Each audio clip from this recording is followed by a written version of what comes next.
On in, guys. We are in here live tonight. It has been one heck of a night for Kentucky basketball, 1 week for Kentucky basketball, and we're just going to come out tonight and we're just going to have fun and we're going to just recap the week.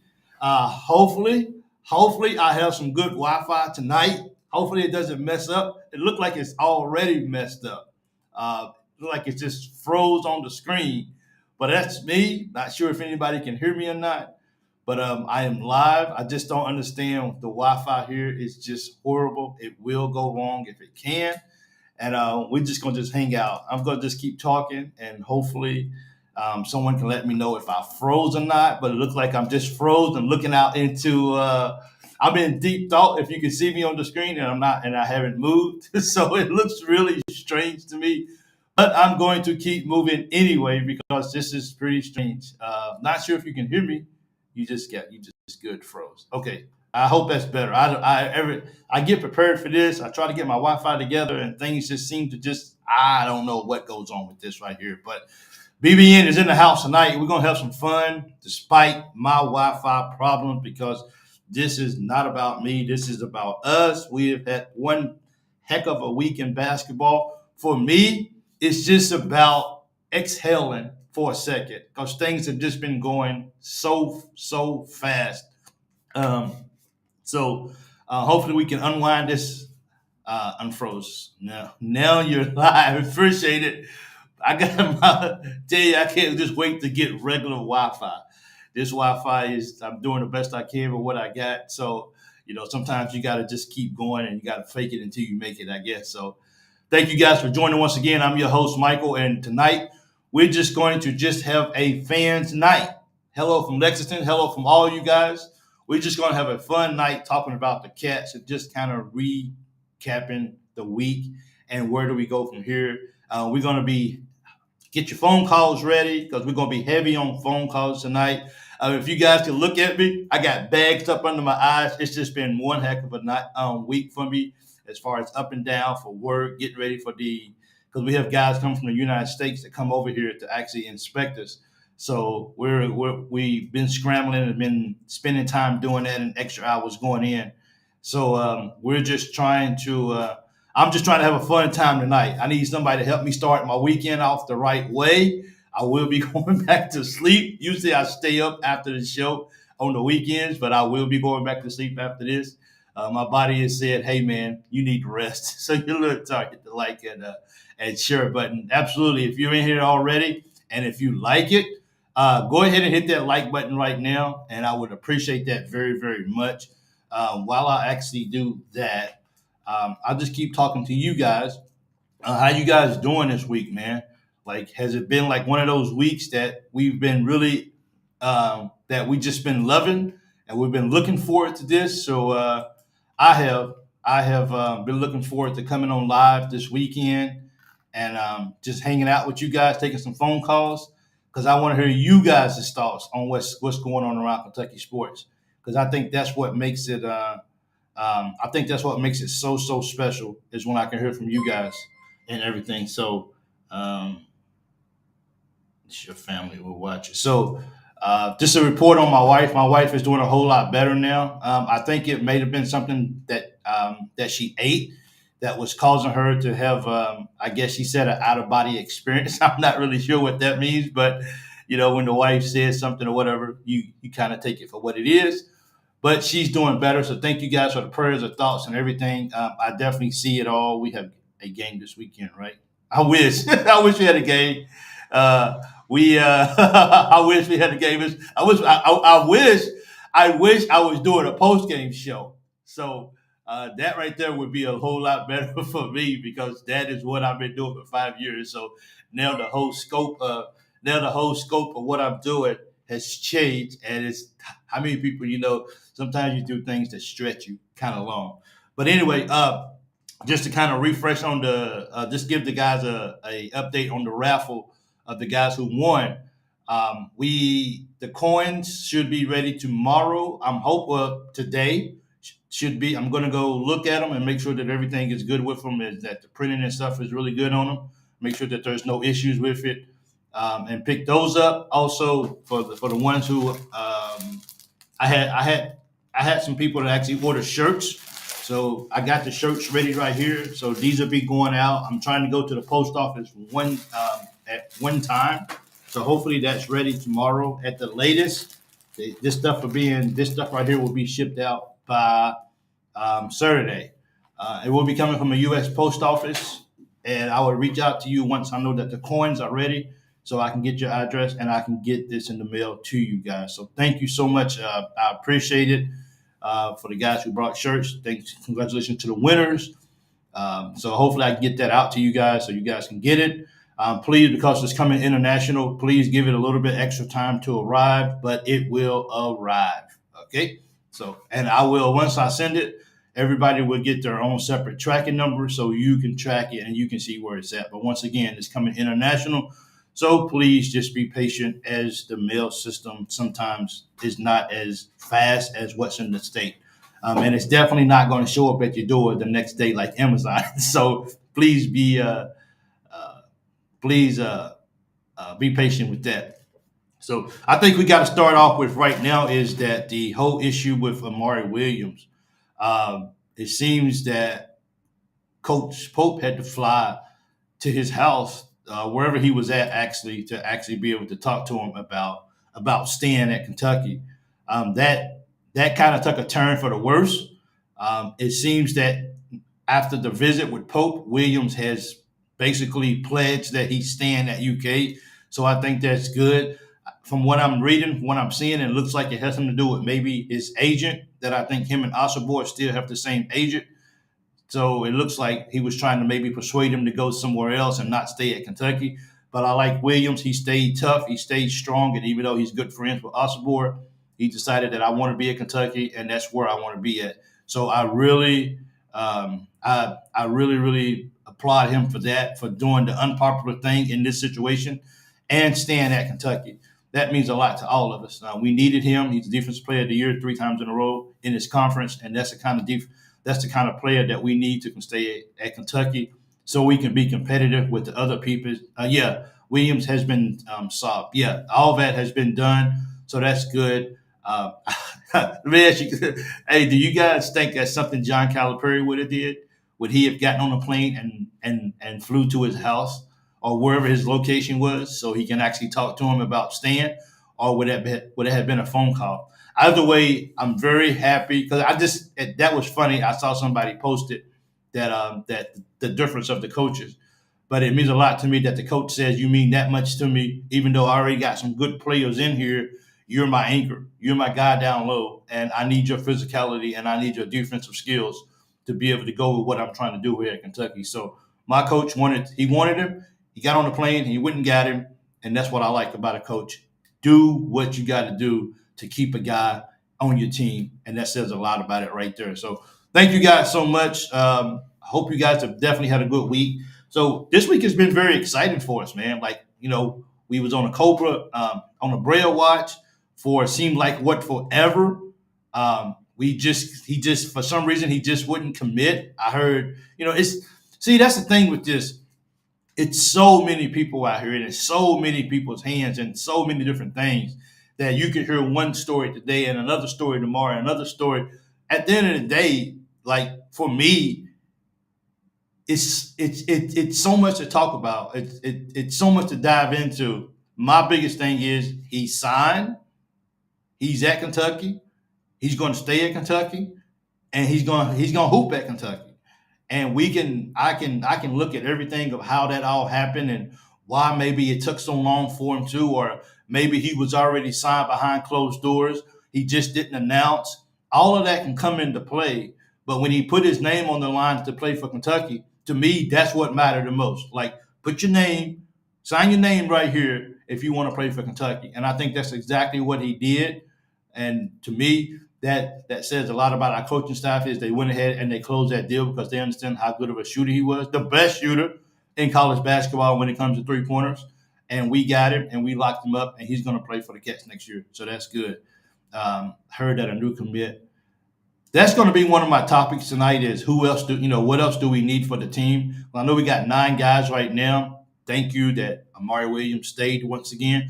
I know we got 9 guys. We got We got Garrison in, and I think that's the reason why we didn't get 𝐒𝐷𝐶, which I think 𝐒𝐷𝐶 still could have came in and we still could have worked that out. We still could have been okay because he still could have played the 4 and Garrison could have played the 5 if they played together when Williams was out of the ball game.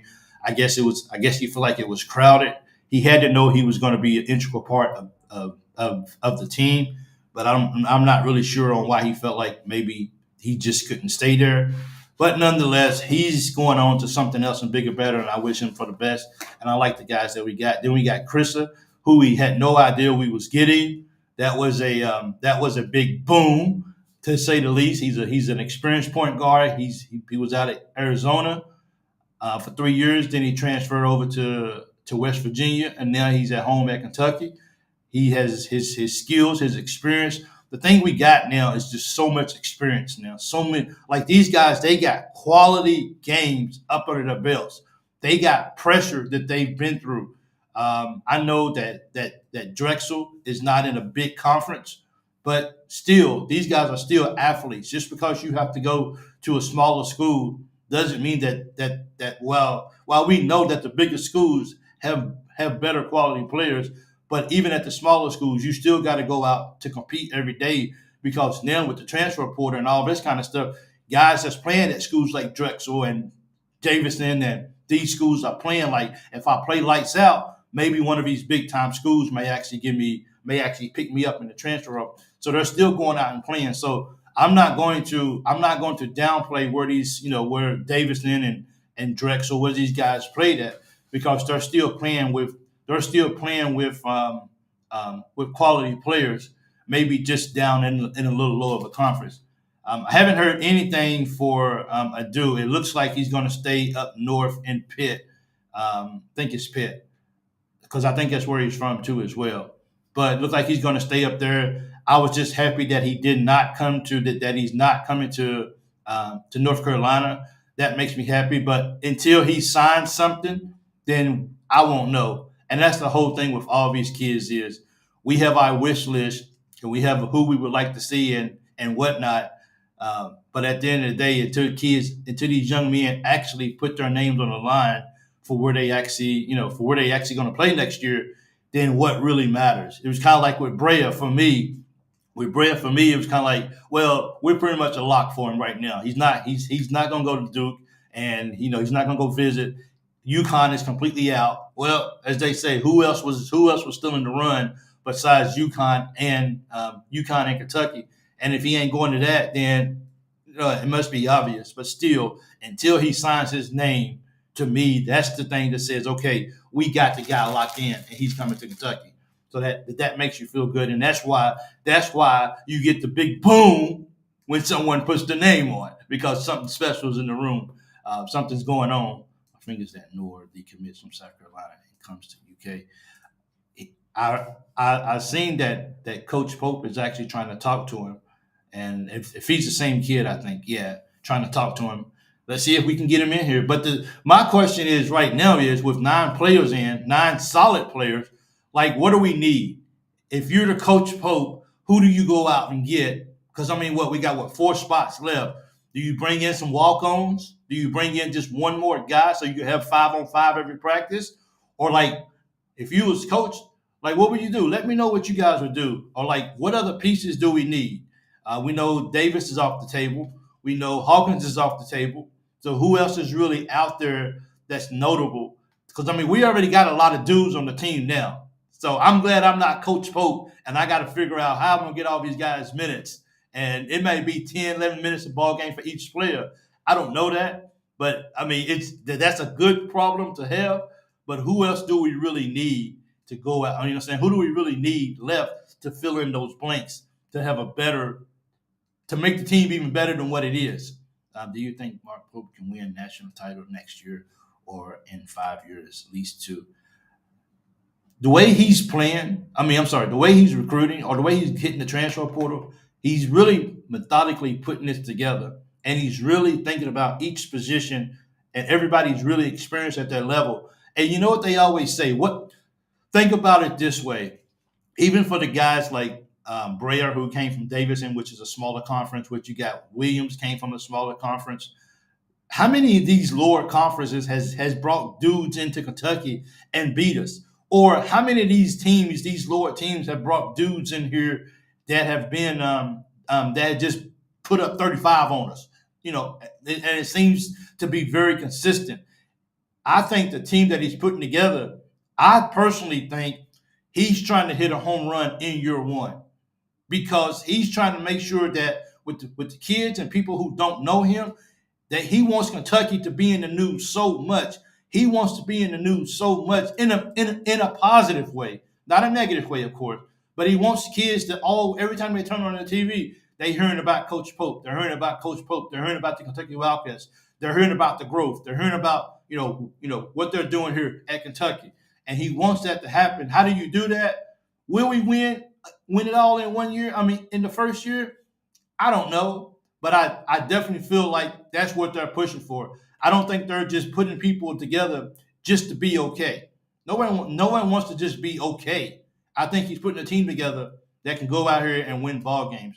When you pick up Butler, the best defensive player in the nation, when you pick up Amari, defensive guy 3 times in a row, when you go out and get the best shooter, when you go out and get a backup, when you go out and get Krissa, who has a lot of experience at point guard, when you go out and get Garrison, 6'11", guy who can protect the middle, when you got a shooter like Perry coming in, when you got the other kid coming in from BYU, when you got him coming in, to me, that's good. Hey, as Aaron Turner said, we're gonna be one of the oldest teams in the nation this year. Can we take that? Can Mark Pope take the guys around him, the coaches can he take his basketball experience? Can he take his knowledge, and can he put this together in order to try to win a national championship in 1 year? I mean, it won't be the craziest thing. I mean, and if we win number 9 this year in year one, oh man, we exploded. We doing it. You think UK is big now? We're going even bigger to the next level. But I think that's exactly what he's trying to do. Duke interest during Peterson because of Duke's interest. I'm not sure. I wasn't really reading all your comments, Daryl, so I'm not really sure what that comment's about. But I think in year one, he's really trying to go be that guy, and he's really trying to go win it. He ain't, look, first of all, I don't know if we're going to win it at all, but he's definitely trying to get out of the first weekend of March. Definitely. He's definitely trying to make it to the weekend. He's trying to make it to Sunday for the SEC tournament. I tell you that. I know he's trying to do that. Now, can the NCAA tournament, teams come in, teams get hot, things happen in that, but we still want to make it past the first weekend. Like, that is for Kentucky. Like, that's just the standard. You absolutely 100% need to make it past the first weekend. An NCAA tournament just doesn't sound right if Kentucky's not in it, and that's why it hasn't been the same for me the last few years. Because why? Why would I? I mean, why do I keep watching the NCAA tournament for? Yeah, there's some good games that I tune in and I'll watch. But at the end of the day, you want your team out there on the floor representing for Kentucky and playing for a national championship. And losing in the first weekend, first ball game, that ain't gonna cut it from no perspective. So I think he's definitely building for that to happen, and I think that's the team that he's putting together. And that had to be a big selling point for Williams. Is this team is assembled, this team is ready to go win the championship for real. The team is already divided from within. Why do you say the team is divided from within? That I don't question is, what do you think of this year's compared to Coach Pope? Well, I mean, it's a big difference. It's just the way that he can recruit. This is from Mercury. There's a big difference. It's just the way that he can recruit the players. Different, he can go out and get different guys that he can really now. I mean, did he have a bad squad out there at BYU? I mean, they made some noise out there in the Big 12, but those are different kind of players. Now he can come. He wasn't going to get a Amari Williams to go to BYU. So at the end of the day, I really think that the comparison between Kentucky, the recruiting or the getting transfer guys versus going out and actually for when he was at BYU, I just think it's almost a night and day. Now, can some of those guys at BYU still ball? Yeah, we still want Jackson Robinson. If he doesn't stay in the draft, we're really crossing our fingers that that's maybe be our last piece that we pick up outside of maybe some walk-ons or just some role players or whatever. But we're really hoping that if he gets out of the draft, we want him. But I really think because he's his like when you recruit at BYU, you got this kind of circle.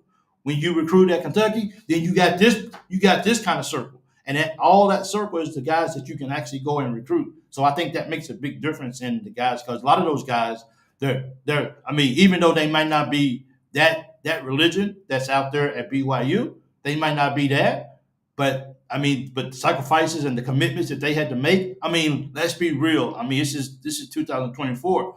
I mean, let's be real. Some of those kids, they understand what they cannot do out there. I ain't doing that. Like I'm in college. I'm a superstar. Like I got people that want me. Like I'm not going to BYU. So now he can go get guys because the restrictions are definitely not nearly nowhere as if he was going to BYU. So I think that's going to be more about what was going on. I don't know. To me, because him and Osobor had the same. From my understanding, that they have the same agent.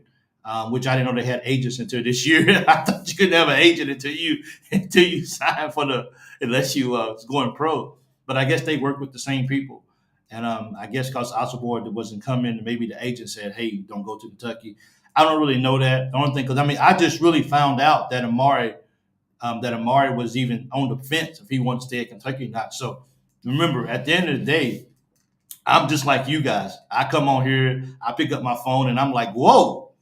Like, am I getting punked today? Like, is he really considering leaving? So I found out the same way that you guys do as fans. I'm a fan first before anything because, Coach Pope is cooking up a storm. To me, Coach Pope is grilling. He's out on the grill. Everyone likes some good grill. And that's what he's doing. He got a big grill out there. He got his meat separated on it. He got some barbecue out there. He got some corn on the grill. He just got a lot of things going on. But when you smell it when you're cooking, a lot of time when you're cooking, you can only smell it in the house. That's why I say he's grilling, because when you're grilling, everybody around can smell what's going on. Exactly. He used to recruit some freshmen and glue guys. Do you have anybody in mind for that, Durrell? Anybody that you would like? Is there any more freshmen who's out there, or is it just to go out there and just get a freshman to decommit and come to Kentucky? Is that what he needs to do? Or because from what I'm seeing, there's not a whole lot of more freshmen out there who haven't committed. Now, I know that there's some freshmen out there who still hasn't been offered at that level. Does he go find one of those guys and come in there and just build them up? That'd be, that's the kind of player that can be there for 4 years, for 3 or 4 years at least. But sometimes when you go out and when you find those guys like that, sometimes you go out and you find a gem that you're like, oh my goodness, how did everyone else miss this?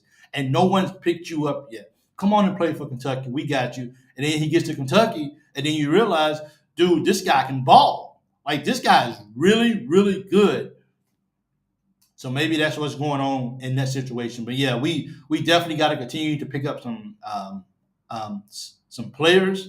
Who is Robertson? I know I haven't followed Cal since 2015. I know we were going down after 2015 squad.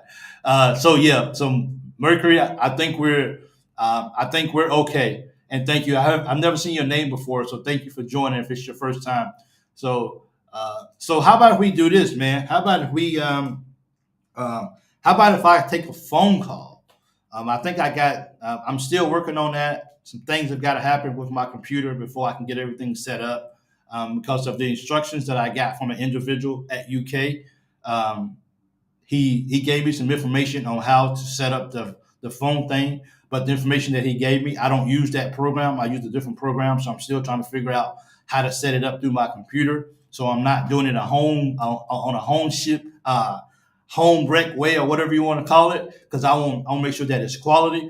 But anyway, so the phone calls that I want to get tonight, was a 3-star. And you see, Durrell, exactly. That's my point. So sometimes you go get those guys You go get those guys that like people may be overlooking, like, well, you know what, you don't have what it takes, young man. You're not at this level, but you might have a coach out there that once in a while he'll be like, you know what, I'll give you a chance. What I got to lose? Come on in. We'll groom you. We'll make you better. And then they get on campus and you're like, woo, this guy's better than we thought he was. He's competing every single day. Will he get the minutes maybe that the superstars will get? Maybe not. But is he a guy that the coach says, I'm glad that I picked that up right there. So thank you so much, Mercury. I appreciate it. Thank you. So I got a first phone call right here. I'm gonna see if I can take it. Hopefully everybody can hear it. So let's see if I can get this phone call on. I got that. I got a first phone call right here. Let's see if I can take it. Hopefully everybody can hear it. So let's see if I can get this phone. Hey, welcome. You on the phone. You on the line with the BBN Fan Show. How you doing today? Who are we speaking with? You're listening to 𝐂𝐫𝐿, Big Mike. Hey, how you doing, man? Thanks for calling in. I appreciate it. What's your thoughts on the week that we just had? Oh yeah, I can barely hear you, but we can try to talk. Can you hear me now? Oh, I can hear you now. Okay, so what's your thoughts on the week that we just had? Oh man, I think it's huge. This roster right here is going to be fast. It's going to be strong, man. I can't wait. I'm excited. Absolutely. Just as one question, of someone asked a few minutes ago, could we win it? Can we win it all in 1 year, all in the first year? I don't know that because the NCAA tournament, it's so, it just depends on who's getting hot or whatever. But I believe that Coach Pope is actually putting together a team who is actually going to make a run. And I think for a lot of people, I think we're really excited. And we're just, the reason why we're angry is because basketball season doesn't start today. Oh, I wish it did start today, man. I'm going to be on campus. Arkansas playing UK in baseball. So I'm going to be listening, kind of seeing what the Arkansas fans are going to be saying. So I'm going to try to report back to you what I hear. Okay, hey, do that for me, and I appreciate that. But at the end of the day, go represent for the BBN, for the Cats, and I hope the baseball team gets the win for sure. And thank you for calling in. I really appreciate it, okay? All right, buddy. Thank you. Bye-bye. You too. Go Cats. So we got some happy people around there, man. We got happy people, and people are excited about Kentucky basketball and where we're going and what's happening around the program. Look, this is only an echo of what's out there and the guys and the people who are really, really enjoying it as well. So get your calls in at 270-220-0994. Let's hear your thoughts. I wanted to have very positive phone calls this week. We've already started out with one positive phone call. So if you got something positive to say, if you're excited about what happened this week, please call in at 270-220-0994. The number is going across the screen. So we just got to, I hope Jackson Robinson pulls out of the NBA. Now, I don't want that to sound like I'm being selfish because, I don't see him on any boards unless somebody else sees him. But, we have guys that go test the water that come back in as well, too. So it's no Trenton North going to South Carolina.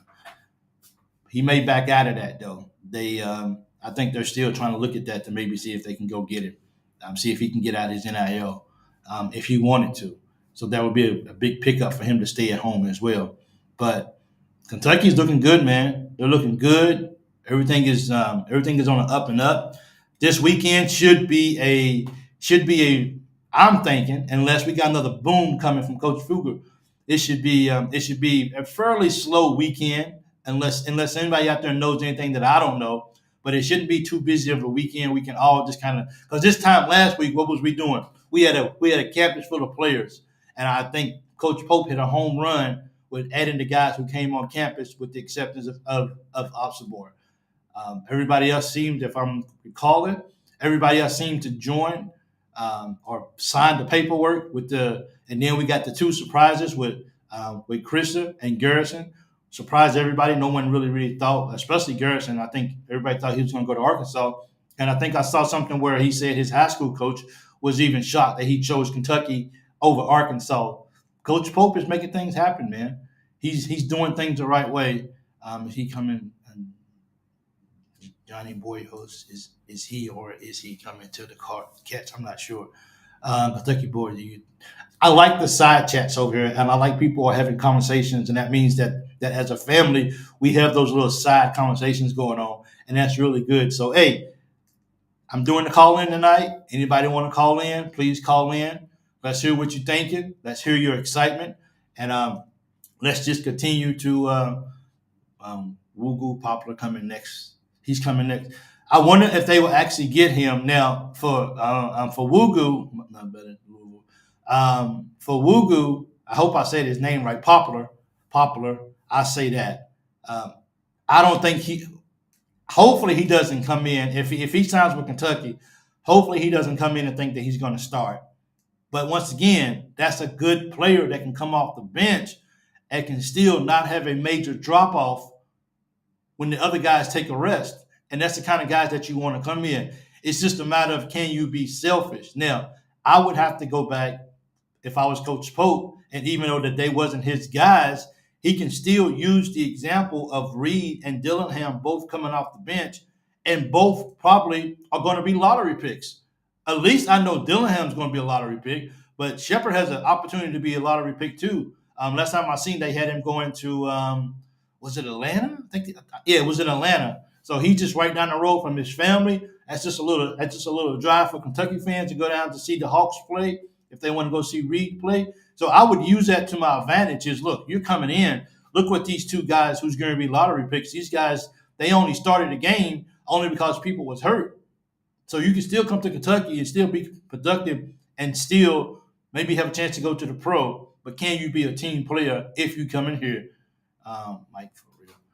And so I think that's very vital for what's going on. And I think it's going to continue to just grow and just get better. But yeah, definitely the eye is definitely going to be it's going to be on Popular to see if he actually comes to Kentucky and signs for real. Starting five projected. Where's this right here? Starting five projected. Let's see if I can't. I'm not sure. I can't go back and do that. So I missed that. Point guard Butler, shooting guard Ortega, shooting. Okay, Brera, strong forward is Brera. Point guard is Garrison. I thought Brera was a guard, but is he a small forward? I guess you could put him at a small forward because he's there to shoot the basketball. So why not have him at that? But power forward Garrison and center Williams. See, I think Carr is going to start. I think Garrison is going to come off the bench. And I think he understands that because I don't think you can have Garrison and Williams on the floor at the same time that much. So I think you can still put Carr out at the stretch four because he can still shoot the ball. And you got Brera, who's a three, who's definitely, we know what he can do. Ortega as the off guard, and maybe Butler can run it. So that's going to be interesting to actually see how he puts that together. We need one or two elite players. Who would you go get for elite players? Jay Collins, our entire roster is role players now. We don't have. Let's see. Yeah, what he say? We don't have any. I mean, everybody can be a role player, but that doesn't necessarily have to be a bad thing if you're a role player. Now, then make sure people don't understand me. You still need that dude on your team. You still need a standout stud on your team. But remember, if with the experience we have, everybody knows their role. You ain't got to necessarily teach them what your role is. Everyone knows what their role is. Even if we don't have a outstanding star on our team, I still think we still have an opportunity to go far in March. We can still have an opportunity to win the SEC. Every team wants that star. Every team wants it. But what other star? I mean, hopefully we get Jackson Robinson. But what other big star is out there that hit the transfer portal? Because the transfer portal is closed, but you don't have to commit right now. You can still take your time. You can still Jackson Robinson he's a stud. We can go get him. But then again, if you get Jackson Robinson, who's going on the bench? Are you going to start Robinson? I mean, if he's a stud, then are you going to take Ortega off the bench? You're not going to put Butler on the bench because he's our best defensive guy. You can put Ortega on the bench. You're not gonna put Bray on the bench. So this is a good problem to have, unless you got ego problems. You got ego problems, and I feel like it might not be Reed, but maybe down the road we may hear something from Dillingham, how he just feel like he should have been a starter out there down the road from now. Things come out. People talk to people once they get to the league. They do interviews and things just come out and they just say, "Hey, I should have been a starter." You never know that, but if guys can definitely take their egos out of the way and say, "If I got to come off the bench, I can still come off the bench. I can still be productive. I can still help my team." And at the end of the day, I want to win a national championship. And hopefully, when you get these older guys, these experienced guys, as I said before, how mature are they? Are they just like, I want mine, I want mine, I want mine? Or am I going to say, I want the team? It's already coming out with Dillingham news. Oh, did he mention that? That's what I'm saying. You see what I'm saying? So it's like, but they came off the bench. They played their role. They didn't cause any frictions about anything. They just came, him and Dillingham and Reed just came off the bench and they just balled, both of them. And that's what Ortega can do if we get Jackson Robinson in. So does Pope have to promise Robinson a starting position if he comes out of the drive and comes to Kentucky? I think he has to. I think he has to pretty much do it. But then once we get in practice, we got to go back to still the best guy. The best five for that particular upcoming game should be playing. It doesn't matter if you start it, even if it's a whole new starting five sometimes, which is crazy to think. But if those five starters, if they don't start being humble, if they don't start appreciating that they got the starting role and the guy behind them is playing better or determined more, then you got to teach those guys a lesson, and you got to bring them back down to earth, and you got to ground them and says, look, we still got to get better every ball game. And if you're not going to come out and practice and you're not come out and give it your very best, then he will, and you'll sit over there with me until it's time for you to go to the ball game. And I think that would say a lot about Coach Pope and his staff, about how firm they are about taking control of how things happen and what goes on, the narrative of the team. I think that right there would be extremely crucial. His earlier football schedule. His easier football schedule. I'm not really sure what that means, nobody. Not really sure. My fault that I don't understand. My fault. Miss easier football. Oh, you say you miss an easier football schedule. It's going to be a hard football schedule this year. Yeah, Kentucky got hey, and we just got a running back too. I'm not sure if I mentioned that. We got a running back that like one of the best running backs that Kentucky has ever gotten in a commitment. And I was meaning to talk about that too as well. I watched some of his tape today, and I think these guys are still in awe that they was able to pick him up because Ohio State wanted him. Ohio State wanted him really bad, and they thought that he had him. Trying to see if I can get his name right fast for the football player who is long-legged, Mac Daddy. What's his name? Trying to see if I can get his name. Running back Marquise Davis out of Ohio has committed to Kentucky, man. Yeah, Marquise Smith has committed to Kentucky. And I watched some of his videos, and this dude is a stud. He is absolutely a stud. He's a big back, runs fast. When he said, look, I heard the interview. When he says he runs like he's 190, even though he's like two something, he runs like he's like he's 190. That's how flexible he is, and that's how fast. So for Mark Pope, Mark Stoops. Look at this. You got to get a Mark straight, and Vince Miro can go and close that deal on that.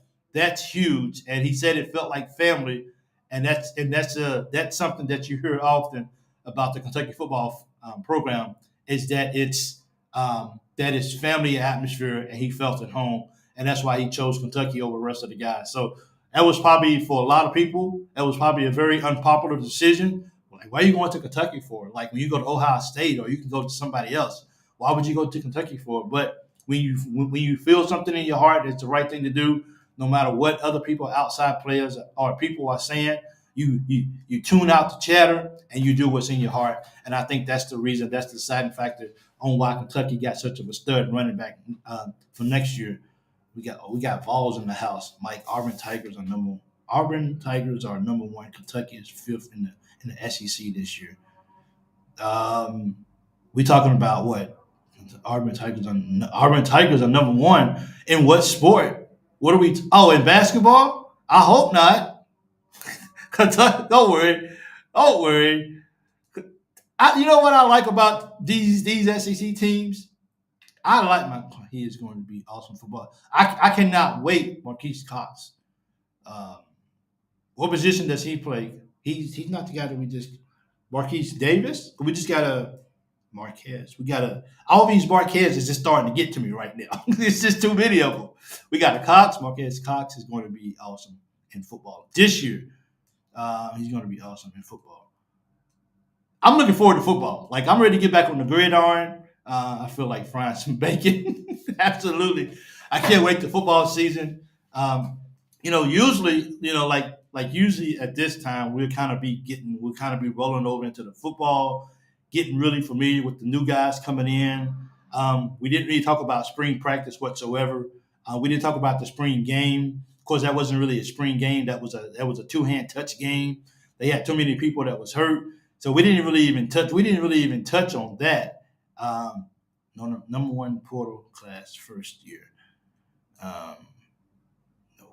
Portal. Is that for Kentucky? I work football as well, Big Mike. You work football as well too. Okay, cool. That's it. Knowledge is everything. You just learning everything. Roll Tide. We got a Roll Tide guy in here. Okay, cool. Welcome, Mike. Appreciate it. I can't believe I said that on air though. No, sir. Somebody delete that comment of what I just said. I definitely can't say that. But yeah, football's going to be good this year. I'm looking forward to it. Do we win 8 games this year in football? Do we win football in at least 8 games? The schedule's rough this year for the Cats. It's rough. Do we win 8 games this year? Do we make a bowl game? Let me say that. Do we make a bowl game this year? Do we keep the streak going and win and go to and make a bowl game? Loves Bobby Knight. Nobody loves Bobby Knight. No, nobody does. Rest in peace. So that's exciting, man. But there's a lot of stuff going on with just Kentucky as a whole on the football program, even though they're flying under the radar because there's so much is going on. Because there's so much is going on with basketball. Football is not being neglected. It's just, once we get our roster built and once we get everything settled and dust is done and no more, we're not on the trail no more trying to get transfer players and the NBA draft and people's already came back and all of that is good to go. Then I think that's when people's excitement will actually start forming over and start looking more deeper into the football side of the house. I know I also have another YouTube page. It's called Second to None. And so we get together and we talk about football throughout the SEC as well, too. It's me, a Tennessee guy, and a Vanderbilt guy. So we get together and we talk about it. It was a bigger group of us. I did have an Arkansas guy, I had an LSU guy, of course I got a Tennessee and Vandy. I had a Georgia guy. I had a Arkansas. I had an Auburn guy. ? So it was a group of us that got together every weekend, and we didn't have a Gator guy. I looked for a Gator guy, but we didn't have a Gator guy. But we got together weekly, and we talked about what's going on in the SEC, reviewed the football games, and that's Second to None here on YouTube as well, too. But we're going to build back up, and we're going to be more consistent with that, too, as well, just so we can make it out there. No reward. UK won. Wasn't 3. Brera. Can push over the 10. That's going to be hard to push over the 10. We got to look. In order to win 10 games this year, now we can win 9 and then maybe get the bowl game and actually win that so we can have 10. But it's a hard schedule this year. It really is. And I really hope that the Wildcats won't be intimidated by the teams that they're playing. Look, man, we are exactly. We're Mike, I have a question for you, Mike. What team do you cheer for? I seen that you've thrown up a lot of different names for teams. Mike, that's throwing up Texas Longhorns are tough. Who's your team? Is Kentucky your team? You a Roll Tide? Are you a Gator fan? I'm not really sure. Maybe you're a Kentucky fan, but I just see a lot of different names being thrown up from you, so I'm not really sure who follows Fayetteville. You? No, I don't. I definitely don't. Um, we don't. So, hey guys, get the phone calls in here. Let's hear some. Let's hear some phone calls. Let's see what everyone is asking. Mike's trolling. Okay, maybe so. Mike is a troll. So, because I mean, he's throwing up a lot of different names. I'm like, okay, I feel a little confused about who he is. I don't know who he is, but you can't do these kind of things without expecting somebody's going to pop in and just going to troll and just going to make off the wall comments. So that kind of goes with the territory of what you're doing as well. So, but I want to hear what you guys have to say. I've been talking. You guys got a lot more to say than I do, and I would really like the phone calls, and so we can sit back and listen, and then we can just talk about your thoughts and what you think about the basketball team this year and the direction that Coach Pope is going, and can we win it all in year one for sure? But I think we're moving towards that as well. You know, to be honest with you, you're a Bulldogs fan, okay? I don't know if you're a Bulldog fan or you just throw it up Bulldogs. I'm not sure about it, but I'm definitely look on 24/7 or on 3 for that. Georgia be tough. Georgia's going to be I think all teams are going to be tough for us in football this year. I just think the thing of it is can we go out and can we be competitive and not just like we had so high hopes going in to play Georgia last year, and I was at a wedding, and the whole wedding I was just like, I just cannot believe that UK is playing this horrible.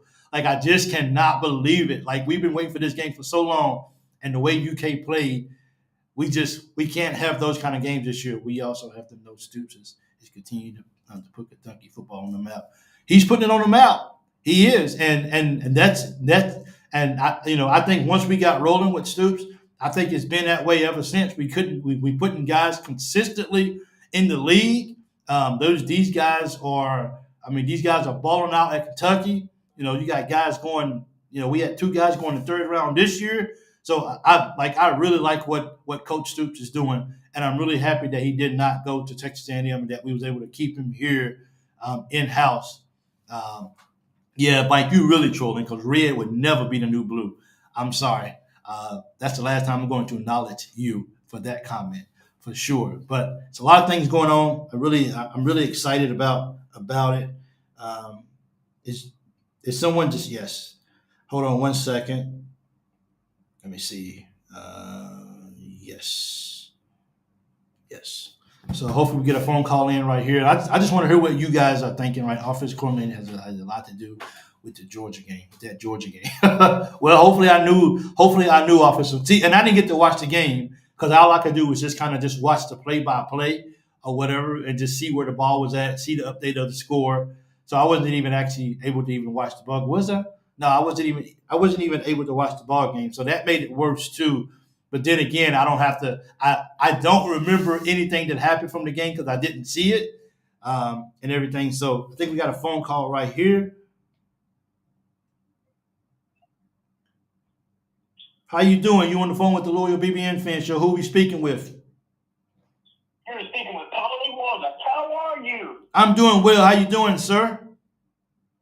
Being blessed. I haven't been on the radio since the Big Blue breakdown. Well, I just want to say what a fantastic show this is, and it's one of the best. Thank you for that. One of the best fans. You're welcome. But it's one of the best shows I've ever watched in a very long time. It's not political. It's like family. I think Coach Pope is going to be one of the 2 best coaches I think Kentucky's ever seen. Well, I tell you what, he's definitely, as JW said, he's definitely taking Kentucky and putting Kentucky on the map on a regular basis. So that's solid, and we definitely do not cherish him and glad that he's at Kentucky. Oh, definitely. He's probably one of the smartest coaches we've ever had. He's probably got the best staff I've seen in my years. I'm 60 years old. next month. And I've been a Kentucky fan, since probably the 72, 73. I guess when I moved from Puerto Rico to 𝐻𝐿. Okay. But I was a huge football fan first. For years, to the Longhorns and everything else. Then we went to Puerto Rico, then moved to 𝐻𝐿, and I became a huge Kentucky fan. So that's the way it is. And in Kentucky, it's like religion. Oh, it is. It's everything to everybody who's from Kentucky for sure, and it just the Kentucky love stretches across many miles away. So that's facts. So how do you feel about Coach Pope and what he's doing? I think he's doing great. He's going to get it done. He's an analytics guy. He's looking at the numbers. He's looking to what would be best bet for Kentucky. For a while, I mean, I appreciate everything Coach Cal does. I appreciate watching these NBA players coming in and all that, but I want to get past one round in a tournament game, just once. I mean, and I'm not trying to be mean, because Coach Cal was a great coach. I've liked all the coaches we've ever had. Tony Smith was one of my favorites. Rick Pitino. I like them. As a matter of fact, in 𝐻𝐿, I used to see John and Cook all the time. So I got to talk to him about basketball a lot. Okay. So I really don't love it. It's huge, and I think Pope is the best choice we could ever make. That's a big statement that you make. I know one thing for sure is he's definitely giving it his best, and making sure that Kentucky gets back on top of everything. And we're going to see what kind of success we have in the first year. And I definitely appreciate you calling into the show, and thank you so much for your support. Hey, thank y'all. Go Big Blue. Go Big Blue. Absolutely. Thank you. I don't think I've heard this much excitement about Kentucky basketball in a while, and it feels good. I'm excited about our new offensive ham. I actually joked. I said I wonder if he still has any family here in Kuwait that I could go meet, and maybe we could be like family here in Kuwait. I'm not sure if he has any more. I'm not sure if he has any more family here. I'm pretty sure he does, but I definitely won't go look for that. That's certain. So, but yeah, it's the just like I said, as we kind of wrap up the what's going on in basketball, and once we get our team, and once we once we kind of know, okay, this is our team right here, everybody kind of just goes behind closed doors, and now let's put this thing together. Now we got our pieces. Let's make sure that we understand where everything fits in and everything. Then I really think that's when football will start to come back up and surface as well too. So I just it's just so happened that the situation with Kentucky is going on, and it's just football kind of taking a back seat in a sense, but we're still rooting for our football team, and we're not taking anything away from that. But I definitely look forward to getting back into football. And if it's your first time watching, like usually I do like post game shows for football and basketball, and I started in 2018. So like I said before, what I'm doing right now is like this is stretching me. This is really like I've never been like this big asked questions. I'm like, whoa, like you guys should ask somebody else in the chat, because those guys are pretty good. He could buy a billboard for Big Z. We can get you over here to Lexington for real. We can make some things happen, man. For real, can make some things happen. That's for sure. Loving all the salty pork, yum. Go Big Blue. So it's a lot of happy people out there and everything. Everything looks good. Everything is on the up and up for UK. Positive, and we're just going to continue to just ride this coattail. Is the Derby this weekend? I can't remember if the Derby is this week. I think the Derby is this weekend, right? Because I've never been to the Derby before. I'm from Kentucky, just so you guys know, but I've never been to. I'm over in Kuwait, but I've never been to the Derby. So that doesn't even sound right at all. So I hope this is somebody calling from for Kentucky. So let me see who this is. Hello, you on the phone with the Loyal BBN Fan Show. Who we speaking with? Hey, this is Hal in Paducah, Kentucky. Hey, Hal, how you doing today, man? Good. I just wanted to say something about. I think it's going to be better with Pope. but I think it's real important who starts the game. You said something earlier, and I don't think it was directly related to what I'm saying, but, it's okay if you come off the bench or whatever, but I think it's extremely important to start your best 5 players. Cal didn't believe that. Yeah. You go out and get out in front from the get-go instead of starting out and getting behind and letting the other team think they can beat you. You let them think they can beat you, and they're halfway there. That is big, and the reason why I think that's so big is, and that's why I talk about the best 5 guys who practice the hardest that week. Those guys need to go out and start for that week right there. I think just coming, just kind of promising guys once you get them in, to come to Kentucky, just to say, hey, I want to make you a starter, or maybe you might not be a starter. Are you okay with that? But at the end of the day, if you work hard, then you can be in the starting lineup over the guy in front of you. And I think that's crucial, is because if one thing that we saw this year is, feel like every single game, every team got out to a lead on us, and we had to spend so much energy just coming back to catch them, and then to go past them, and then to keep the lead. So getting out to a lead, telling teams from the very tip off is that you're not beating us this ball game. So whatever hope you had of winning, it just went out the window, because we're going to get out and we're going to put up 10 points before you can even realize. Yeah, absolutely. And I'm a firm believer of that. Is that you got to come out and you got to take people's hope away in the first couple of minutes of the ball game, because the worst thing that you can do is give a team hope that they can actually win a ball game. And when you do that, then it just seems like these guys. I mean, look at what happened with Oakland. Those guys came out and they believed. We couldn't do anything in the first part of the ball game, and they never stopped. They never looked back, and that's what we need to make sure that we don't do this year. We could have come out and broke their spirit right off the bat, but when you come out with a plan to not start your best players and get in a hole like that, you're just asking for trouble. But I think Pope will do a lot better in that area. I mean, he's doing great all the way around. I think we're all happy. Absolutely, I agree. But I think he'll do a lot better in that area, and it is just absolutely crucial. And Mike, let me say one more thing. Okay. I think it's like a horse race. When that bell rings, you want to blast out of that gate, get in front. You want to get over that rail, because a couple of things are going to happen. Number one, ain't nobody kicking dirt in your face, dirt or mud. It ain't kicking in your face, and you got the shortest route home, because you just get in close to that rail.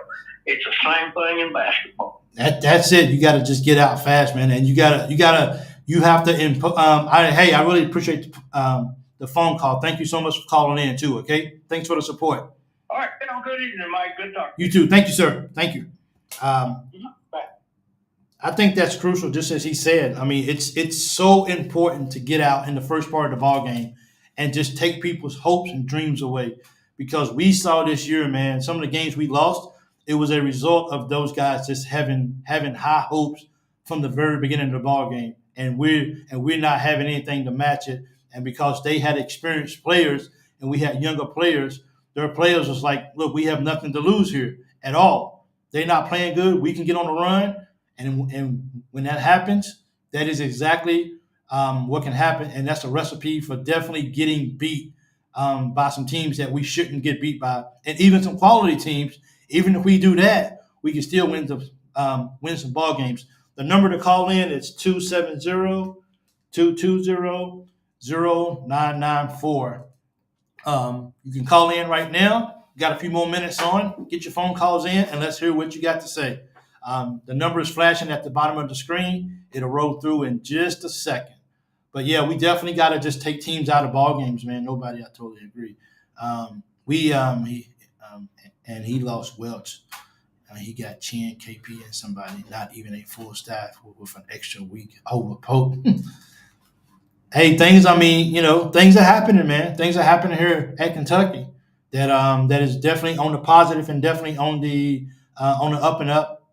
And we're definitely going to – the sun is shining on Kentucky, and it's going to continue to be that way for a long time. And I'm so happy that Coach Pope is in here, and I'm very happy that he understands the mission and he's pushing forward towards that right there. We got to continue to do that. I feel weird loving Calipari since we want to see when we make it April. Another phone call.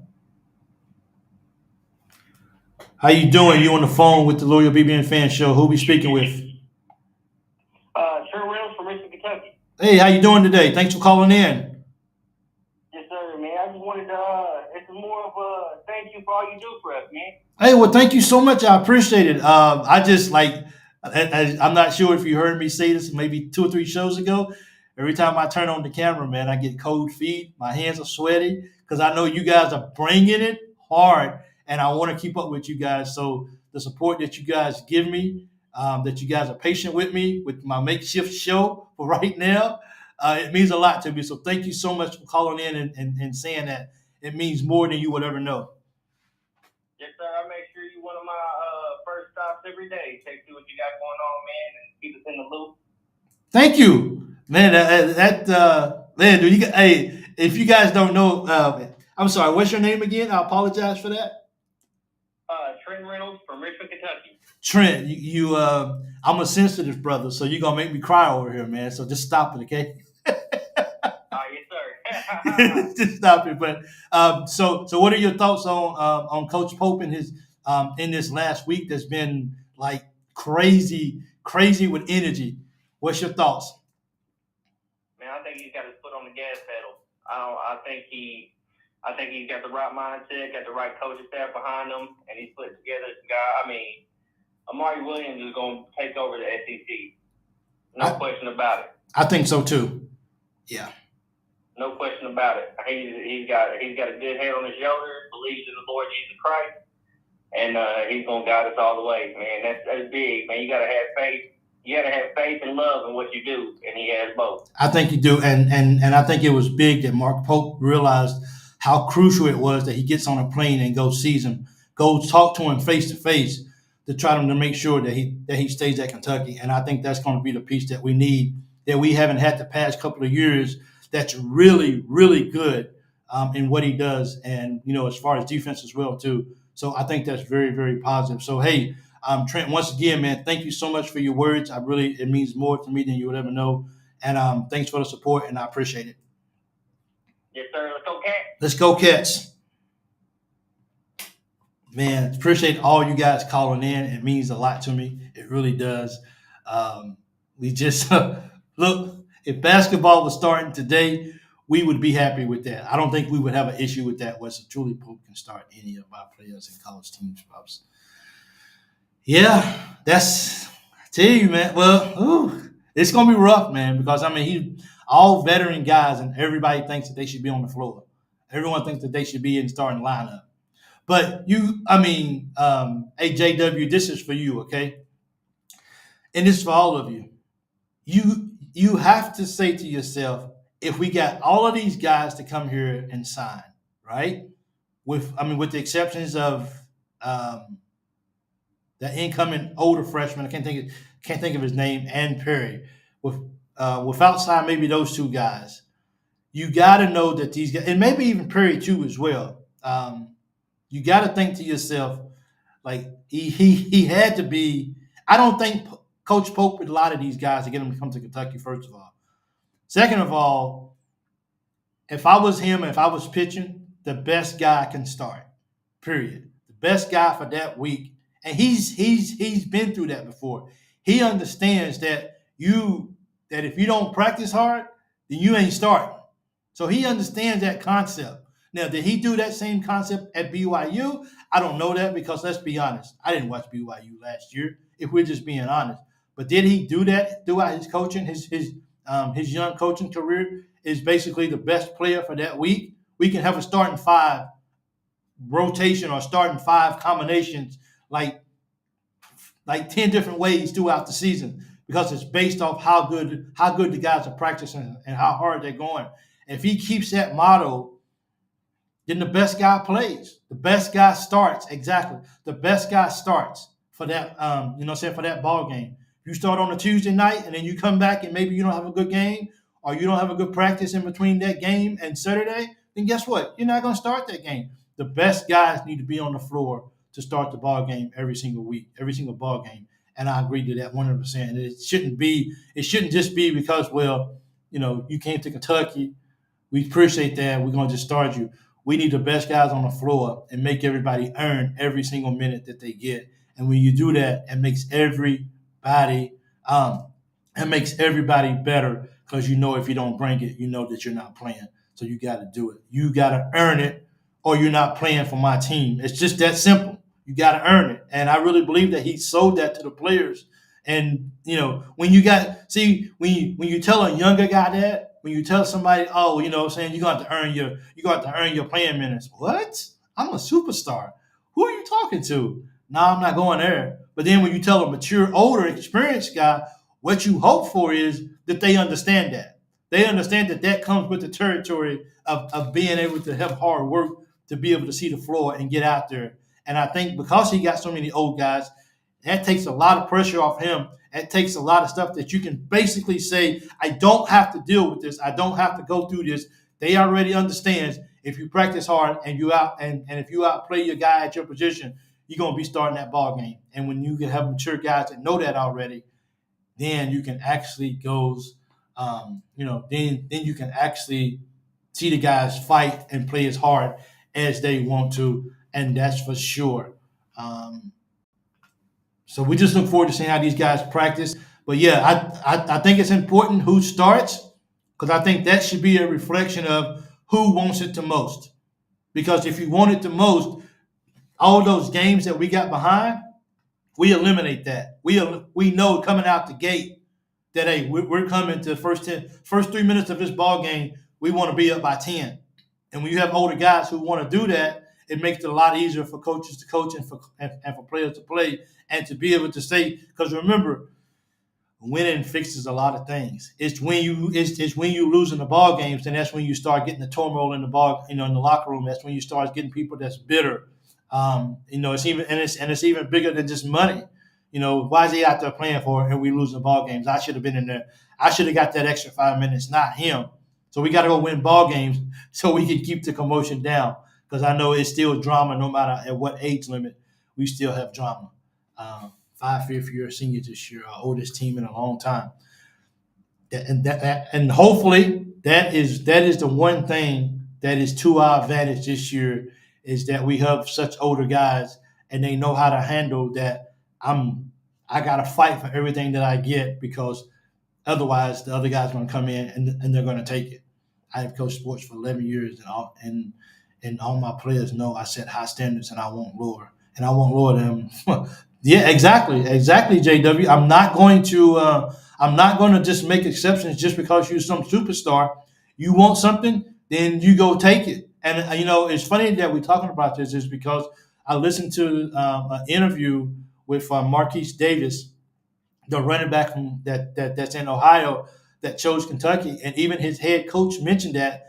I understand what kind of player he is, but he works hard every single practice. He comes out every single practice, and he doesn't take what he has for granted, and he makes sure that he knows that I still got to come to practice and I still got to put in the work, and I can't just say, well, I'm this big time running back, I can just come in and practice. And when you have the star player practicing as hard as he does, it trickles down, and that's an effect that you want throughout the whole team. Oh, if you look back and playing for people who was really great stars, let's just take Michael Jordan.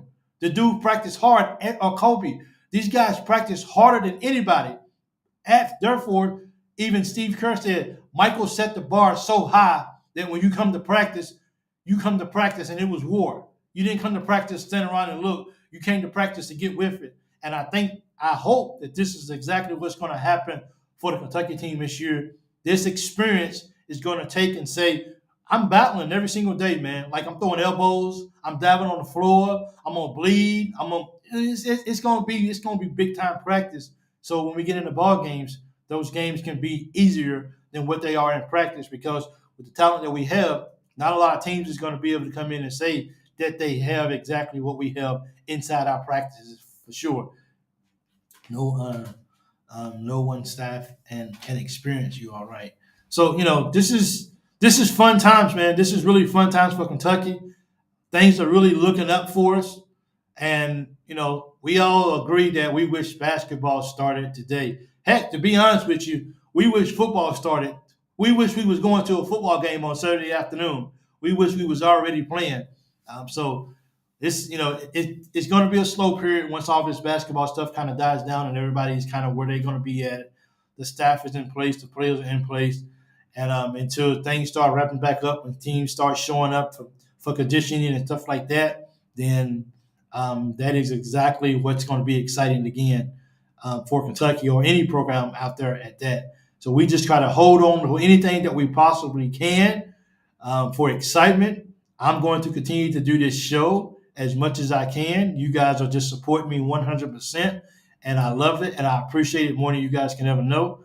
And we're going to just keep keeping up with Kentucky, go through the summer and all of this, and all roads lead to Lexington, all roads lead to my Kentucky home. Great video. Check it out. Big Mike. Will do. Thanks, JW. I will do that for sure. But it's been a busy week. Let's see what we get. Let's see if there's any surprises for this weekend. Somebody told me that they seen a boom already, I think it was. So we know that when we see booms on Twitter, it's usually something positive is coming. And then we just see, more surprises. More surprises for the Wildcats. But I do have to wonder, like with having nine pretty good pieces on the team already, and besides waiting for Jackson Robinson, what else do you go out and get, if anything, besides some role players? As someone said, as before, we still need some role players. And who do we get that, or do we just go out and just sign all 13 scholarship players who can really play for sure? That's something that we all going to be looking forward to as well. Two of the top shooters in the portal behind Shepherd, which was who I know Bray was. Well, actually, yeah, I know Brera was, and was it Krissa? Was he one of them? I don't think he was one of them, was he? That was one of the top. But anyway, we got some good shooters in, and I don't know if we can replace Reed Shepherd. That's a tall mountain to climb, but I definitely I'm going to be talking to some. Yes. I look forward to seeing him next year on the court. I look forward, and you know what? Like, you need that on the floor. You know what I'm saying? Like, you need that. You seen some of it from Dillingham last year. He talked some smack. He was very charismatic. So the guy was really upbeat, and he didn't mind telling you that you was too small. But booming men's basketball is Yahtzee. Yes, it is. That's the equivalent to football Yahtzee. That is correct. And that's his thing that he started. So when you see that, then you know something good. And of course, for football, you hear the Yahtzee. Yeah, we got a big player or whatever. But I definitely look forward to Carr actually really, really talking smack. They say that he got in Luca's head during when they was playing international ball. So if you get in Luca's head, man, these college kids, I don't know if they know what's ready for them in the SEC. This is going to be fun. This is going to be really, really fun. JW says, what's everybody's thoughts on the uniforms? Will Pope change them with a new look? Very interesting question. Not sure. I mean, I heard people say that they wanted the blue jean look back as well too. Are you guys opposed to the blue jean look, or will he just completely just rewrite that and let's come up with some new uniforms? Everything new, like he just coming in and just clearing out everything. Like everything's got to be new era, new coach, new uniforms. Let's just did the checkerboard go away? I could have sworn they went away, or that they're going away. Hope no denim. Somebody says hope no denim. People don't want denim. See, it's so many different. It's so many different opinions, and so many people want. So many people really want different styles of uniform. Our average age would be 21. Well, it ain't 16. It's not 17 or 18, so that makes a big difference.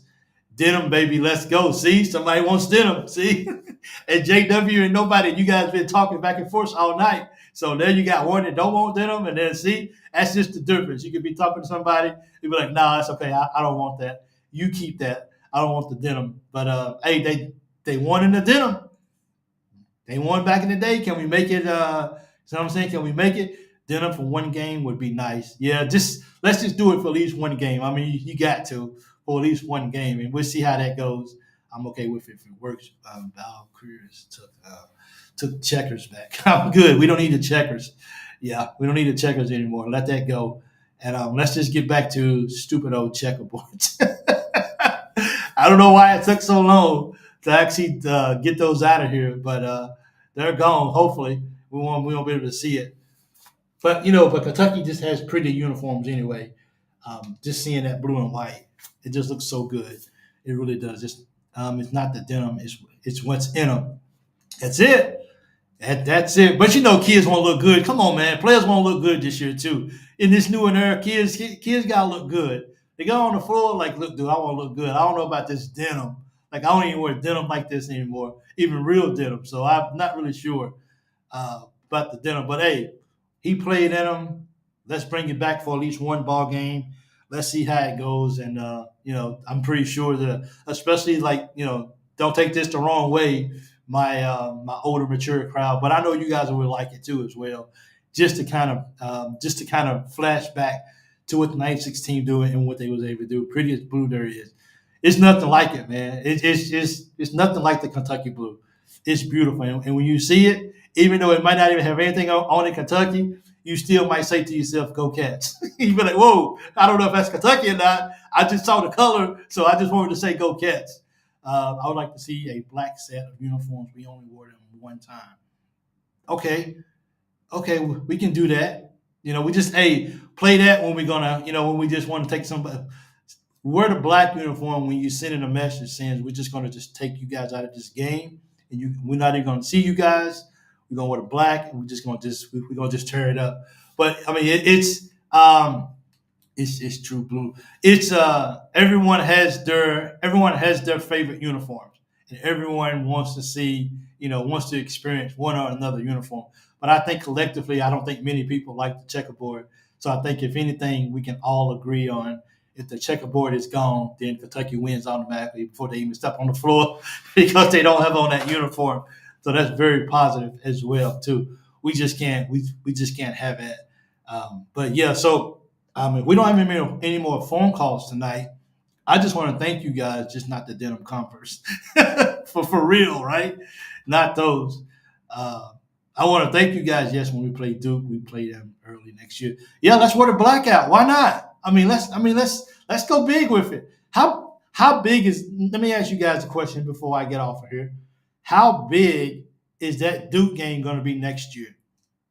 Like in the magnitude of the season, how big is that game? If we lose it, does that mean that the year is going to be bad? No, but how big is that Duke game?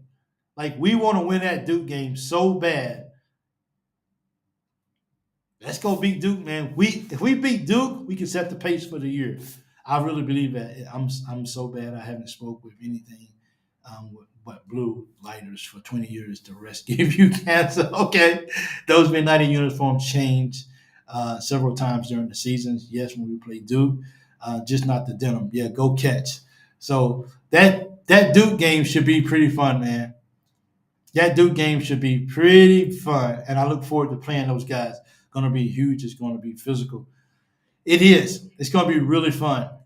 I look forward to playing those guys, and we definitely got – now, St. John's, that's a big game if they get it scheduled. I'm not sure if they put that out yet, but if they play St. John's, that's going to be a big game too. I think that'll be another sellout crowd, of course, as well, just to bring Ricky P back into Rupp Arena and play those guys.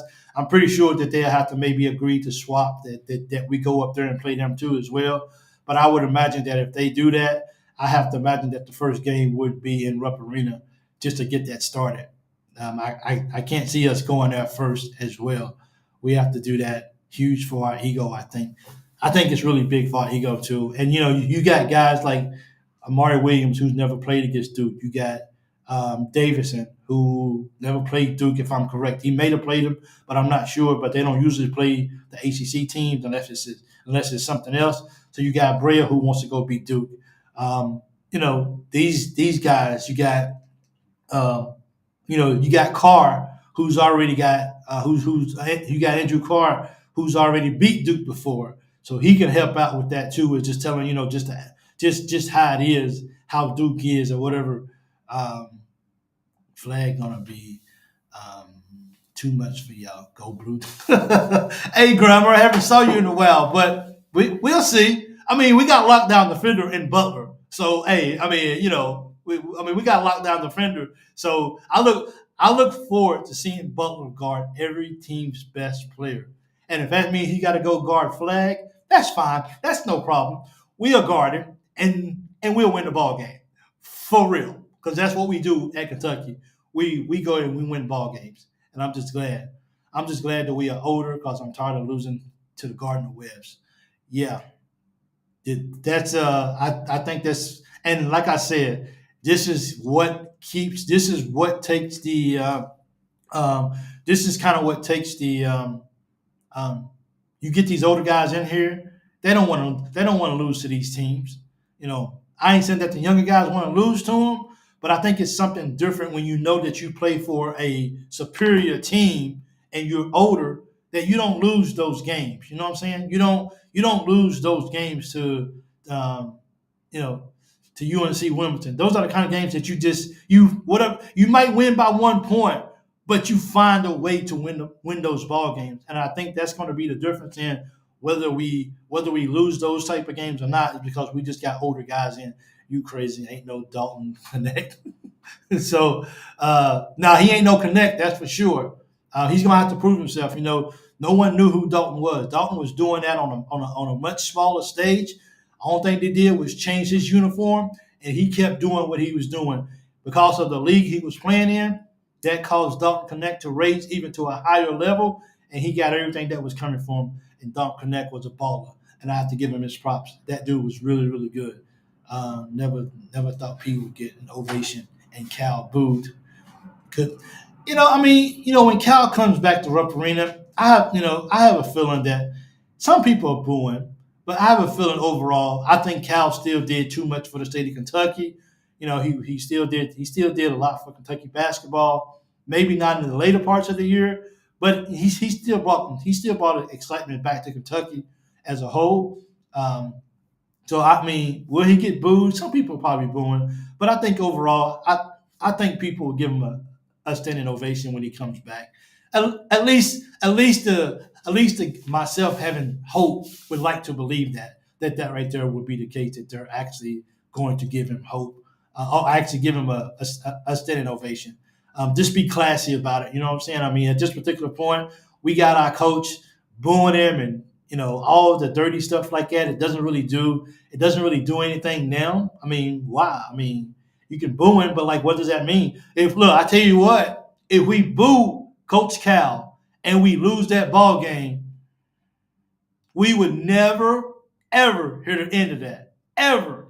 Because that ball game is going to be hyped times 100. You think the Duke and Kentucky game is going to be hyped? No way. That's not the biggest game on the schedule this year. The biggest game is Arkansas, Kentucky. So before you guys go booing him, if you're going to boo him after we win the ball game. Because if we lose that ball game, trust me, you're going to see the most swaggiest Cal out there. And Cal's going to do an Arkansas post game at Rupp Arena after the ball game in front of the Rupp crowd. Don't lose that ball game. We got to just do it. Here, and we love Ellen. Absolutely. They did so much for the state of Kentucky, and that's something that we can never look past. No matter what we feel about him as a coach, no matter what he may or may not did to the basketball team down the stretch, at the end of the day, when he took care of Kentucky, he took care of Kentucky as a whole, and he was really out there doing it. So, I know they're gonna boo, but I hope we win that ball game. We got to win the ball game, because that's the last thing you want to do. Is that's gonna be the next. Oh, he got booed when he went to Kentucky, and then he went and he beat him. That ain't gonna look too good if we're being honest. We're not losing to Cal University. I know we're not, but I'm just saying, crazier things have happened in life, and to boo him and to lose to him, that we will win. Cal would be thinking of an excuse for the post game. Why he'll send out somebody else to take it when he should be going out talking. He'll just send somebody out there to talk. We're not losing to Cal. I don't think we're gonna lose to Cal neither. I don't. I'm not even gonna say Cal. I'm gonna say I don't think we're gonna lose to Arkansas. I like saying that better because basketball is bigger than any one coach. We can definitely say that for sure. I'll boo the ears off. Hey, Raffle. Oh yeah, go ahead and let the refs hear it. Oh yeah, go ahead and let them guys hear it. And they know they make some bad calls. Hopefully we get some at-home calls against Arkansas, but hopefully we don't need those calls because we just run those guys in the ground for sure. But yeah, we just got to just continue to just push forward, see what's next for Kentucky, see who we get next. Hopefully it's Robertson. He pulls out, and we will. Is anybody know for sure that they're going to that Arkansas game 100%? I'll be home for it. I should actually maybe start looking for tickets now because they're probably on sale where you can get them. I'm not sure if the date is set yet, but I should try to go to that ball game for sure. We will win, Cal. FanDuel would be blowing up for that. They're already putting out odds for it. They're already putting out odds for that ball game for next year. Like it's not even like the date's not even up yet. But yeah, they are. FanDuel's gonna blow up for that ball game, man. Like people who don't even bet may actually go out and bet for that ball game and win some money. I don't know how to bet. I have no idea how to bet. Me and my wife, we went to Vegas for the first time. I gave my wife okay, guys, you guys tell me if I'm wrong. Me and my wife went to Vegas, right? I don't know how to roll. I don't know how to I know how to pull machines, but I never win. I know nothing about Vegas. I just know that the Vegas nightlife was pretty cool and I enjoyed it. It was a lot to see out there. But me and my wife went to Vegas. I gave my wife a $11 spending limit. I said, this is all you can spend in Vegas for gambling. She lost really fast. And she looked at me and said, can I have some more money? And I walked off. And I said, for what? We ain't got no more money. You just lost your budget. So I gave her tickets $500. Yeah. Was me giving my wife $11 in Vegas to go gamble? Was that over or under in your opinion? Should I have given her $12? She was like, come on, just gamble with me. Nope, baby, I don't know what I'm doing, so I'm not even getting up here. Cal would say it's a process. Don't hate the players. Be mad at me. So we heard it all before. None of that's going to change. All that's going to be the same. None of that narrative is going to change. It's always going to be that. And that's one thing about it is that these guys are going to continue. We're going to be like, well, and we'll be able to finish all his sentences when he starts talking. Built for March. Don't blame them. Blame me. It's all going to be, man, I went to Vegas and lost $5 and got mad and left. Look, I'm not going out to Vegas. Sorry about this, everyone. I'm not going out to Vegas to lose all my money. It's already expensive for a ticket, for hotels, all of this stuff, food. Everything is just jacked up. Why go in there and lose your money? But it's you feel jealous when you walk past somebody and they win. You're like, man, that could have been me, dude. I could have won that. I could have had that excitement. But then I got to think about how long have they been at that table and how long have they been playing for and how much have they lost before they got that win day. And now are they in the positive? You can't walk in the door. You can't walk in the door with $12, and you should have at least gave her $20. Nope, $11 is all you get, and that's I said I got a $10 bill, and here's an extra $1 lucky bill folded up. It's just for you, babe. Here in Las Vegas, enjoy yourself. Don't go spend it all in one place now. Built to show up to the first game, then turn around and head home on the bus. I got to go, baby. We're out. It's hot. Look, it's hot out here in Vegas, and you done lost all my money. I don't know how we're going to eat tonight. Let's go home. So that was really fun. That was a really fun trip out to Vegas for sure. Actually, this month is May. I'm not going to tell you guys, but coming up the end of the month, I will be doing a show broadcasting from another country. It will not be America. It will be a different country. I've never been to this country before. Definitely looking forward to going. I've been wanting to go since the early 2000s, And now that I'm over here closer to it, the flight is only 8 hours. The ticket is a lot cheaper. I'm going. So towards the end of this month, I'm going on vacation, and I will do at least one show while I'm there, so I can enjoy that more. So when I look back, I could be able to say I did a show in this country before, just so I can cross that off my bucket list. But yes, I'm going on vacation to a country. I will not tell you guys yet. I'll just pop up and let you guys know exactly where I'm at. So I'm looking forward to that. Cal's favorite saying is make a play. Make a play. What is just make a play. And see, we're joking about some of the things that we joke about some of the things that Cal says, but that's the reason why I like Pope, because we know it's going to be bigger than just saying make a play. He's actually going to put these guys, these young men, in position to succeed. Now, I get it. Cal takes these young guys and he puts them in the NBA, and they go to the NBA and they flourish and they do everything. But Coach Pope is going to put players in position to flourish and to be their best here while they at Kentucky, so they can. He's going to put kids in position so they can actually make a difference for Kentucky. Like his biggest thing was, we all know, getting guys to the NBA. We understand that, and the priority wasn't necessarily at Kentucky. Did he just want to lose? I don't think he wanted to lose, but I don't think his emphasis was all there on we got to win championships and we got to win banners and stuff like that. I think it was about taking care of these kids and taking these kids to the next level, and that's great because these kids are changing people's lives.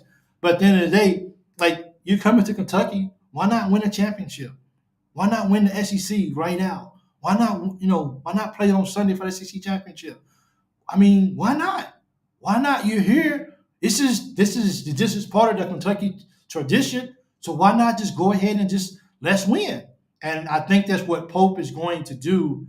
I think that's what Pope is going to do. He's gonna draw up the plays. He's gonna make sure people are in the right place. And then his first priority is making sure that Kentucky wins basketball games. And I think that's crucial because the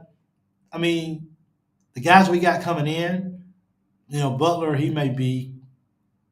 We ain't really got no guys that's just jumping off the page. Besides being this is their last year, we ain't got no guys that's truly saying I'm already an NBA lock, so I can do what I want to do. We got guys who are fighting for that opportunity to possibly go to the NBA when they leave Kentucky, and I think that makes a big. That makes a big difference as well too, because none of these guys are necessarily locks in the draft. Some of them might find homes as free agents, but I think when these guys come in, they realize that hey, we gotta, this year has got to be the year. We're gonna have TV time. We're gonna have the news cameras. We're gonna have people talking about Kentucky every single day. My name is gonna be in the spotlight all the time. Let me take advantage of this by being the best version I can this year, helping out Kentucky, because when Kentucky's good, everybody floods in. Everybody, reporters, people that don't even follow Kentucky. I want to be in on the news with Kentucky. So ride that coattail, do the best you can this year, and let's see what can happen with your career next. But when you win at Kentucky, great other things happen down the road for you. Pope does a presser. Oh, absolutely. He's not going to miss a presser. He's not going to send somebody out to actually, one of his other guys who ain't really having a great season, send him out to, you know what I'm saying? So send him out to do the press conference because I don't want to go do a press conference because, I don't want to face the crowd.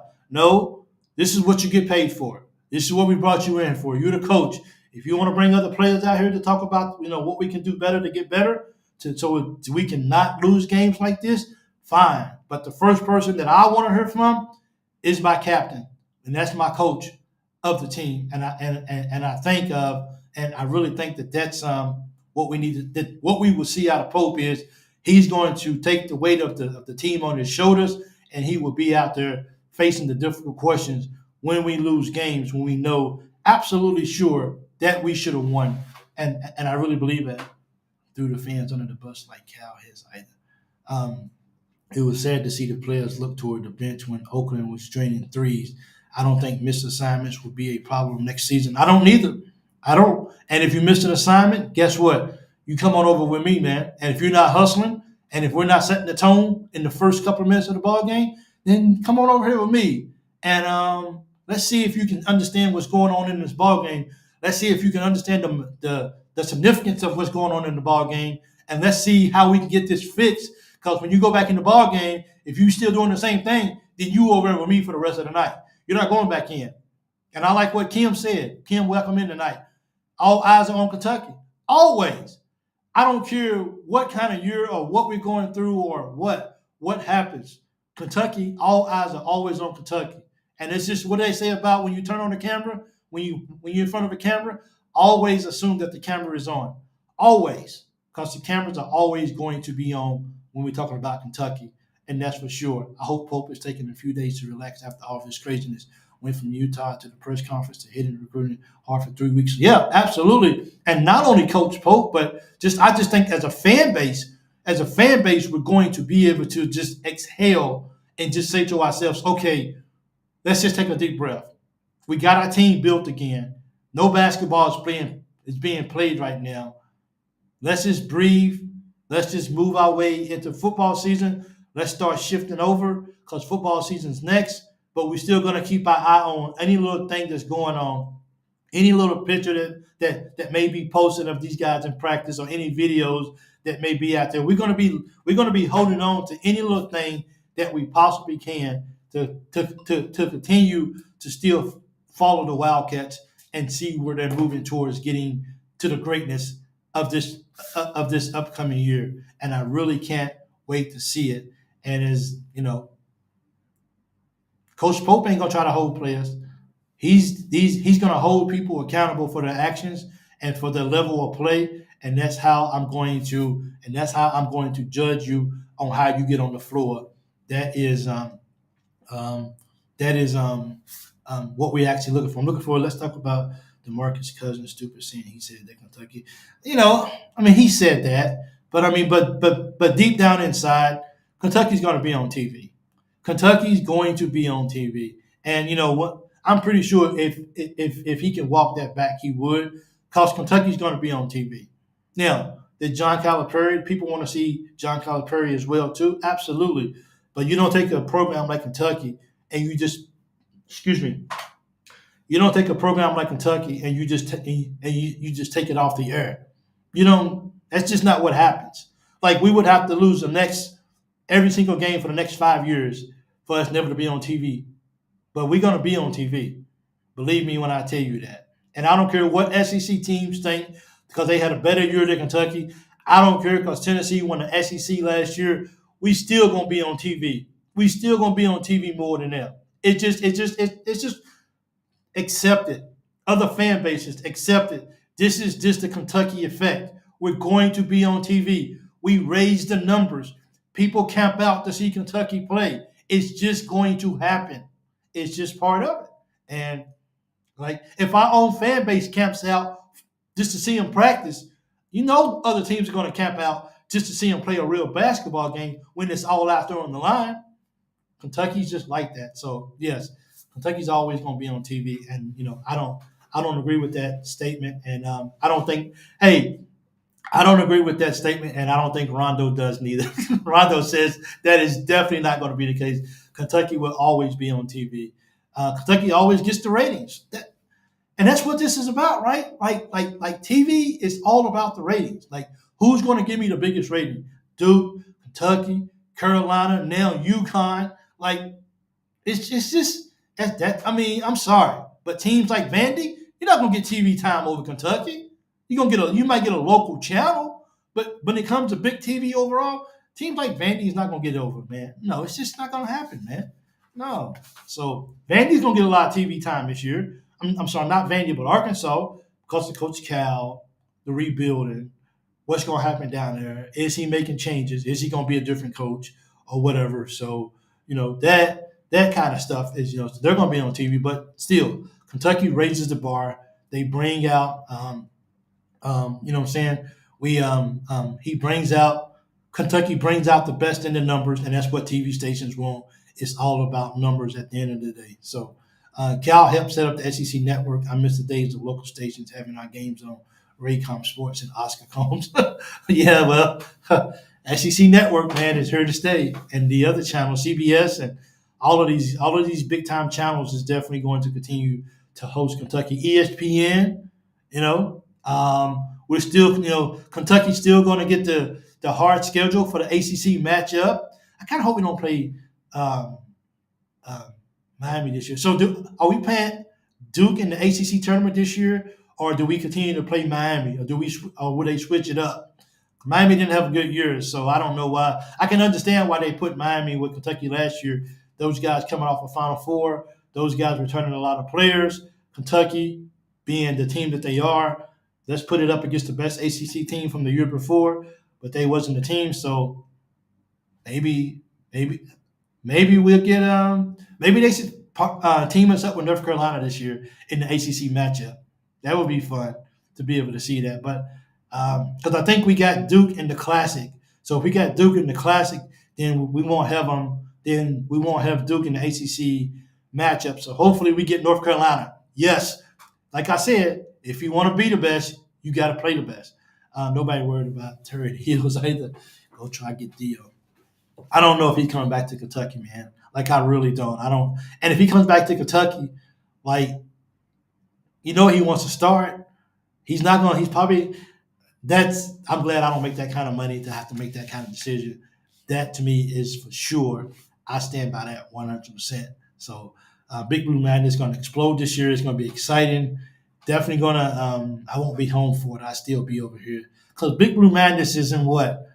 October? Or is it October for Big Blue Madness? It's around that time frame, I think. September, October time frame, early November. But I won't be home until a little bit after that. Dang it. Maybe I can leave early. Maybe my replacement will be here a lot early so I can go for sure. Half ACC trying to get in the SEC for real. So who's Kentucky's a dumpster fire. That's fine. That's a 𝐂𝐐𝐑𝐈𝐿𝐍. Appreciate it. Or whoever. Yeah. Kentucky's you know what? I tell you what, I love when people call Kentucky names. It gives me so much joy. Because then that's all I tell people to do is just go out and win it all. That's it. Get to Lexington. Big Mike, I'm going to Lexington, man. I've been to one game in Lexington. I've only been in Lexington like one time, besides driving through. One time in my life, I think it was. Twice. But I enjoyed it. I definitely got to get back to let's start a GoFundMe to buy Cal's house for Mark. That's a big GoFundMe fund. That's a lot of people got to pitch in to do that. I give you my 35 cents, okay? October the 12th, I won't be here. Thank you, Jill. I appreciate it if that's the date for Big Blue Madness. So I definitely will miss that. That's kind of sad. No Fox recruiter. I don't know analytics. Fuel is an X and O. Yes, he is an X and O guy. Absolutely. Fox is not a recruiter. He is a behind the scenes NIL guy. But Fugo, he is definitely an X and O, and he is a recruiter as well too. So that's why he sold him. Brooks and Hart are all the three recruiters for him. Still missing one more coach. I think he's still going to take his time figuring out who that is. Definitely look forward to seeing who that is, but definitely going to have to wait a while for that to be announced. He's definitely taking his time and looking to make sure that he gets the right piece as a coach in here that can help out with the team, and I believe he'll do that when it's all said and done. Coach is going to put his heart and soul into this job. He'll give us all that. No doubt in my mind. BBN reigns again. Go Cats. But thank you guys so much. I have never went for 1 hour and 43 minutes, but as long you guys just kept talking, so I just stayed on. Like, it's okay with me. Memorial is going to be awesome because of the new renovation. It is it's just going to be nice, man. I look forward to seeing the women's team this year. I cannot wait to see what Coach Brooks over there is gonna whip up. His recruiting, bringing these young ladies in to play ball. Kentucky sports is looking up. Let's have a good year in football. Then let's roll into men's and women's basketball. And I hope the baseball season they've been on a little slump here. Let's see if they can pick it up and end the season well and go into postseason play and give themselves a chance to make it far into the tournament. Just don't have a good year, have a good postseason. That's what this is all about. So definitely keep an eye on the baseball team as well. I think the pitching is having a little issues right now, but I think we can get it fixed, Coach Minjion, and we can finish the year strong in the tournament, and let's see what we can do. Pope will be fired in 4 years. That's fine. Big Mike, your show rocks. Appreciate everyone for coming out tonight. You guys have been watching the Loyal BBN Fan Show, and I appreciate the phone calls. Thank you, guys. Once again, the coins hopefully will be ready tomorrow. If so, I'm going to send out no later than Saturday. Everyone who's getting a coin will be getting a confirmation number, so you can track it yourself as well, too. The shirts will be going out as well. Here's the shirts that came in for the ones who ordered shirts. Definitely going to be sending those out, too, as well. And I'm looking forward to it. And until next time, you guys rock.